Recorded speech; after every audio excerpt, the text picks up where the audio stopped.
ഇന്നത്തെ സുവിശേഷത്തിലെ അവസാന വചനം മത്തായി 6:18 ആണ്.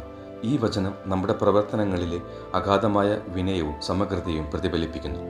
അംഗീകാരമോ പ്രശംസയോ തേടാതെ മറ്റുള്ളവരെ സഹായിക്കുമ്പോൾ നിസ്വാർത്ഥ സ്നേഹത്തിൻ്റെ സത്തയുമായി നാം നമ്മെ തന്നെ അണിനിരത്തുന്നു.